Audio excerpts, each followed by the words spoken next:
நீங்கள் காணும் பலன் தூய வாழ்வு.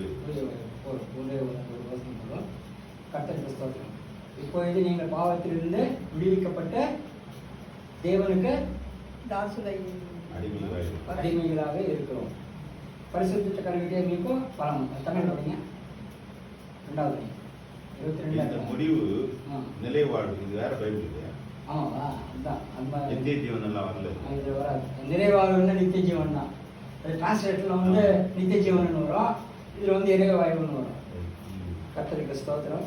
இது பாவத்தின் சம்பளம் மரணம். கர்த்தருக்கு மகிமை உண்டாவதாக. இந்த இடத்துல நம்ம பார்க்கும்பொழுது இப்பொழுதோ நீங்கள் பாவத்திலிருந்து விடுவிக்கப்பட்டு தேவருக்கு அடிமைகளாக இருக்கிறோம். பாவத்திலிருந்து விடுவிக்கப்பட்டு தேவனுக்கு அடிமைகளாக இருக்கிறோம் என்றால் இது பார்க்கும்பொழுது